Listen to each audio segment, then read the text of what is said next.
Something is happening on a massive scale right now. A subtle but measurable energetic shift that's changing how people feel, think, and relate to reality itself. Many call it burnout or anxiety, but the patterns suggest a deeper systemic transformation at play. Stay with me. I'll show you how your recent fatigue, emotional surges, and hypersensitivity may actually be intelligent responses to this global rebalancing. Your nervous system isn't malfunctioning, it's gathering data. What if your recent overstimulation isn't a breakdown, but a download? Think about the way your body reacts after a day surrounded by too many people, screens, or conversations. You go home exhausted, maybe even a little irritated, and you assume it's stress. But what if that wave of sensitivity is your nervous system doing what it's built to do? Gathering new information from a rapidly changing environment? It's like a finely tuned antenna, scanning every frequency around you, decoding shifts that your conscious mind hasn't quite caught up to yet. You know how people used to brag about being able to handle chaos, loud music, multitasking, crowded commutes, as a kind of modern survival badge? That attitude made sensitivity seem weak. But the truth is, sensitivity is data collection.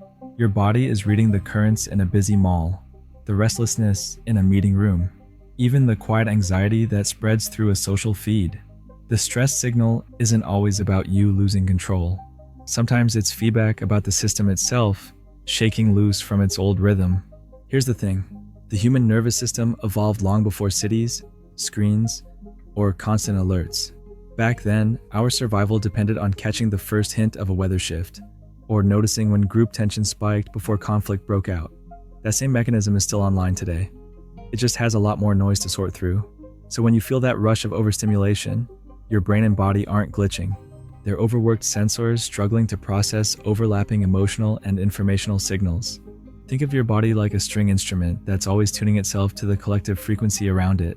When the collective tone shifts, even slightly, you feel it in your own circuitry. The tightness in your chest, the sudden headache, the urge to step outside and breathe, all of that is your inner system retuning. Crowds can amplify this effect. Walk through a busy street and notice how the air feels heavier, like static before a thunderstorm. That charge isn't imaginary. Human beings are emotional transmitters. When hundreds of nervous systems discharge tension in the same space, the frequency gets dense. Empathic people, or just anyone attuned to subtle cues, pick it up first. If you've ever left a group setting feeling like your brain is buzzing, that's a prime example. The rate of digital conversation, ambient lighting, even background music in public spaces, all of it stacks up as data your body has to interpret. So when you suddenly feel overwhelmed, it's not just emotional fatigue, it's energetic overload. The feedback loop gets tighter as technology speeds up collective interaction. Each ping, scroll, or live update keeps your sensory field open longer than it was designed to be. And from a systems perspective, this makes perfect sense. When a large ecosystem goes through change, the first places to show signs are its most sensitive nodes. In human terms, that's the people who can't sit still in noisy cafes anymore, who find themselves craving silence or craving less. Their reactions aren't random, they're early readings. Every system, whether natural or social, uses its most responsive parts to detect imbalance before the rest adjusts. Remember when global tension spiked during major events, economic shifts, political unrest, or sudden disasters, and people everywhere started reporting sleeplessness, anxiety, vivid dreams? Studies noticed that search trends for exhaustion and feeling overwhelmed rose in sync with those collective stress points. It wasn't just mental strain, it was a measurable energy signature moving through the network of human nervous systems. We've been taught to think of ourselves as isolated individuals, but the truth is we're networked through shared emotional bandwidth. So those physical flashes, your sudden irritability, that heart racing in a crowd, even the sense that noise physically hurts some days, aren't random malfunctions. They're your body speaking in data packets. Energy shifts ripple through the system, and you feel them first as emotion or sensitivity.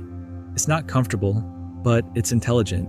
You're not breaking down. You're upgrading your perceptual hardware to match the new conditions.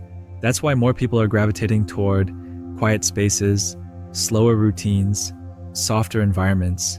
The nervous system demands recalibration to tune out static and reorient to cleaner frequencies.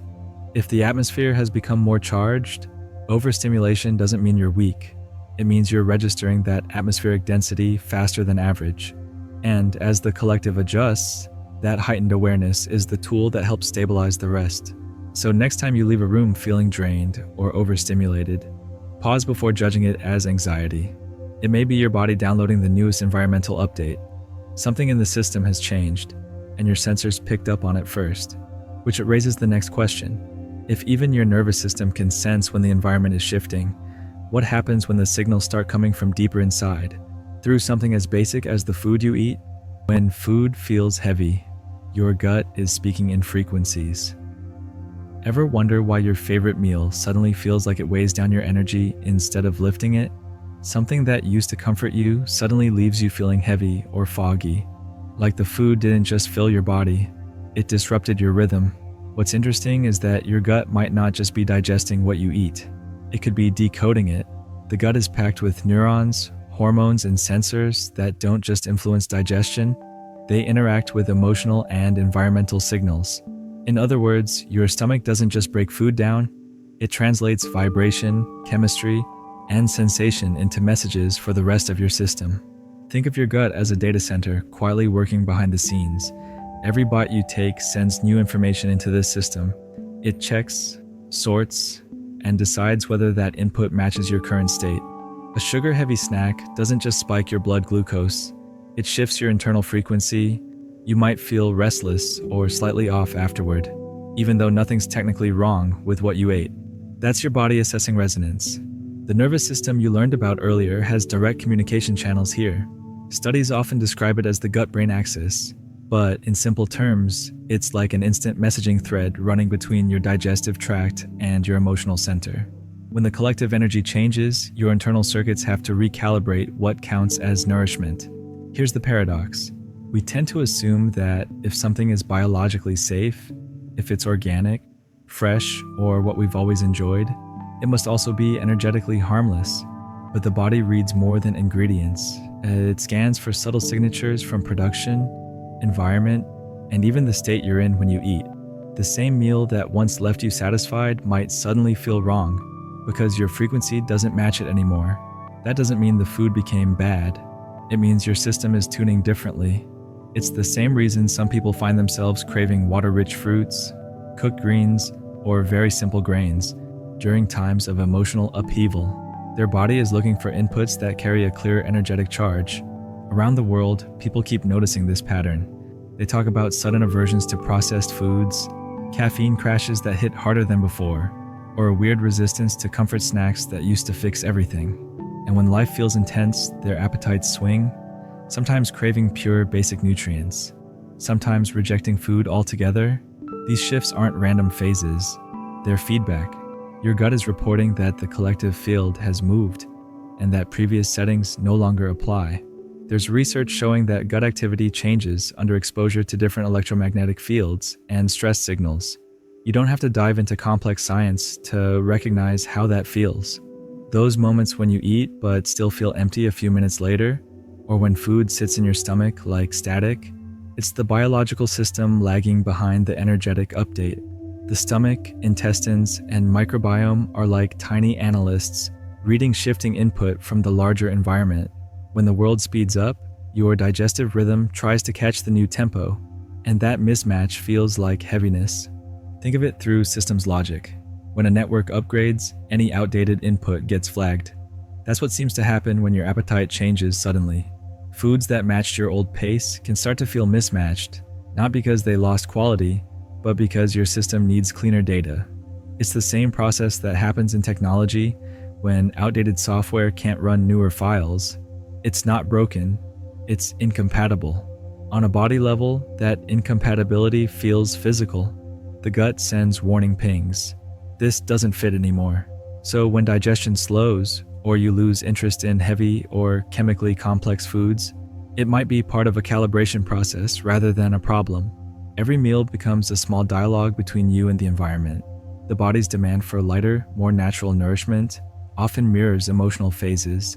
During collective stress, it leans toward grounding foods, while during personal expansion, it seeks clarity and emptiness. You might find yourself suddenly drawn to fasting, smoothies, or meals that feel transparent, as though your body wants less interference from dense frequencies.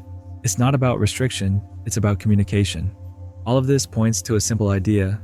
Your body isn't rejecting comfort, it's requesting alignment. If you honor that and adjust without judgment, your energy stabilizes faster because you're working with the system instead of resisting it. Food starts feeling lighter again because you're feeding not just your stomach, but your frequency. And once this alignment deepens, the next layer of change starts showing up in a place you wouldn't expect. Your sense of time itself begins to warp, stretch, and accelerate as your whole system syncs with the collective shift. Why time feels warped? The system is rewriting its clock. Have you noticed how days blur, emotions spike, and time no longer feels stable? One week flies by like a blink, and the next one stretches endlessly. The usual rhythm, the one that used to make sense, feels out of sync. You plan your days as always, but lately, the clock and your body don't seem to agree. That unease isn't just mental fatigue. It may be your awareness sinking to a system whose timing is no longer consistent. The third data point in this energy shift isn't physical like hunger or nervous tension, it's temporal. A collective clock is being rewritten, and we're feeling it through this strange distortion of time. Think of it this way, your brain doesn't measure time with a stopwatch. It tracks it through experience, emotion, and attention. When your inner system speeds up or slows down, the outside world starts to feel mismatched. That's why high-stress moments drag, while flashes of inspiration seem to evaporate in minutes. Now multiply that by billions of people processing shifts in emotional, psychological, and energetic rhythms all at once. The result is a planet of humans collectively recalibrating how they perceive time itself. Days feel shorter not because the Earth is spinning faster, but because human awareness is running a different frequency.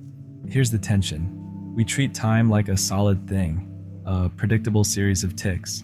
But what if that framework is too mechanical for what's actually happening? Time behaves more like a living organism than a machine. It breathes with our focus, stretching during uncertainty and shrinking during bursts of clarity. When consciousness expands, it tends to alter how memory, attention, and sensory detail interact. That's why moments filled with awe, love, or fear feel timeless. It's not psychological illusion, it's your system expanding its data bandwidth. Under collective change, those fluctuations start happening on mass scale.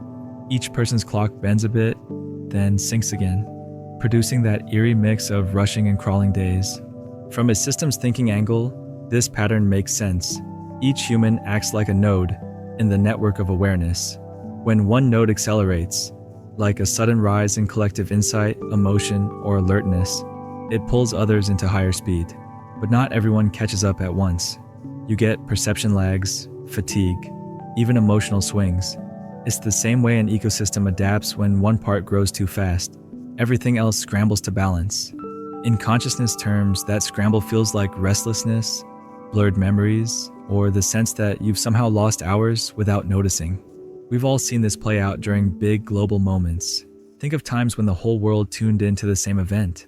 Natural disasters, pandemics, cultural movements. People everywhere reported changes in sleep rhythm, periods of uncertainty about what day it was, endless days that somehow felt shorter. In every culture, people described that container of time bending. Even if their experiences were personal, the underlying perception echoed the same distortion. That shared sense points to synchronization, our collective awareness rebooting itself in real time. Emotion adds another layer. When you feel drained or wired without reason, that's bandwidth stress. The emotional surges aren't random outbursts. They're byproducts of massive updates happening across collective fields. Imagine consciousness like software downloading new parameters. Until the update stabilizes, things lag. Dreams intensify, focus divides, minutes and hours slip. It isn't just belief. Neuroscience shows that under stress, awe, or novelty, chemical signals in the brain alter how long a moment feels. The more emotionally charged an experience, the more elastic time becomes. Now imagine entire populations cycling through stress, hope, or transformation at once. The stretch becomes global. You can start to see how the three signals, nervous sensitivity, changes in food response, and distorted time, link like parts of one feedback system.